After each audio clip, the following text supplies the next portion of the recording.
हम ब्रह्मचर्य के बारे में बात करेंगे। ब्रह्मचर्य एक बहुत बड़ी शक्ति है। विशेषतः जब छात्र पढ़ रहा होता है तब तो उसके लिए परम आवश्यक है। कहा जाता है कि जो आदित्य ब्रह्मचारी होते हैं, जिन 48 वर्ष तक जो गृहस्थ जीवन में प्रवेश नहीं करते हैं, उनका जीवन अद्भुत होता है।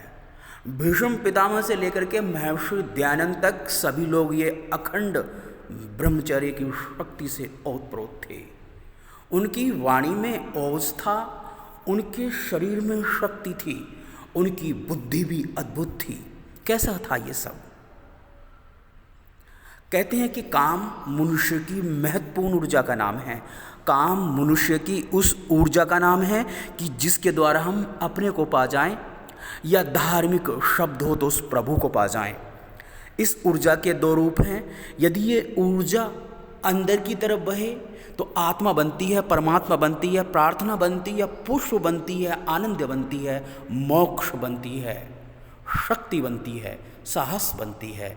और यदि यही ऊर्जा बाहर की तरफ बह जाए तो इच्छा बनती है, वासना बनती है, दुख बनती है, पीड़ा बनती है, मृत्यु बनती है और बहुत सारी ऊर्जा व्यक्ति बाहर की तरफ ले जाता है। किसी व्यक्ति को मकान बनाना है, किसी व्यक्ति को जॉब करना है, किसी व्यक्ति को पॉलिटिक्स में आना है तो उसे बाहर भागना होगा। और जिस व्यक्ति को स्वयं को पाना है, आत्मा को पाना है, उस ऊर्जा को अंदर की तरफ लाना होगा। और ये बहुत अद्भुत है। लेकिन मनुष्य क्या काम करता है? मनुष्य किसी से प्रभावित हो जाता है और वो कहता है कि मैं ब्रह्मचर्य का पालन करूँगा, मैं अपना जीवन बिल्कुल सात्विक व्यतीत करूँगा। अब उसके पास ऊर्जा तो पैदा हो गई, लेकिन ऊर्जा के कुछ निर्माण नहीं है, कुछ रास्ते नहीं हैं। समझने के लिए ऐसे समझे कि आप एक बहुत बड़ी नदी को बांध बना के रोकना शुरू कर दें। बांध 1 फीट, 10 फीट, 100 फीट, 1000 फीट, और कहते हैं कि बांध की लंबाई कितनी कर दो, पानी वहाँ तक पहुँच जाएगा।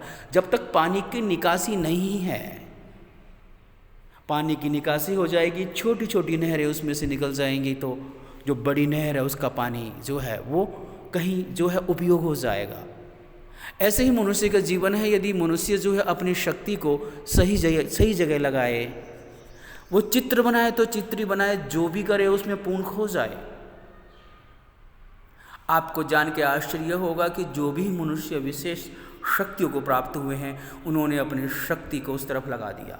कोई बड़ा चित्रकार हो, वानगो चित्रकार हो, सिगमुंड फ्रायड हो, बुद्ध हो, महर्षि दयानंद हो, मैंने पीछे भी स्वामी दयानंद जी की चर्चा की थी, उन्होंने अपनी शक्ति को लगा दिया वेदों में, ज्ञान में, तो वो अद्भुत विद्वान बन गए, श्रेष्ठ विद्वान बन गए।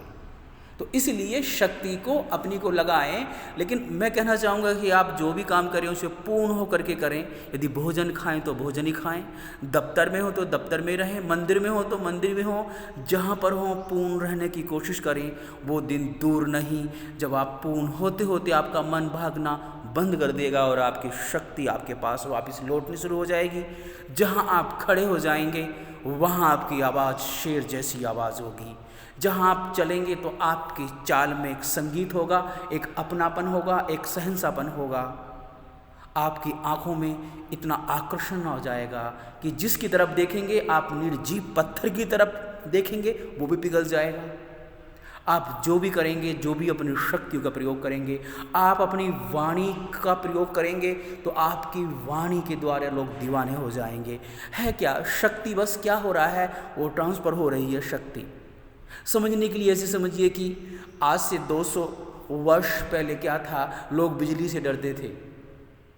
बिजली मकान के ऊपर गिर जाती थी, कहते हैं कि भगवान देवता नाराज़ हो रहे हैं। फिर किसी साहसी मनुष्य ने उस बिजली से एक मित्रता का हाथ बढ़ाया और आज बिजली जो है वो हमारे लिए एक विशेष वरदान हो गई है। आप फ़ोन में मेरी जो रिकॉर्डिंग सुन रहे हैं, इसमें भी आपकी बिजली की देन है।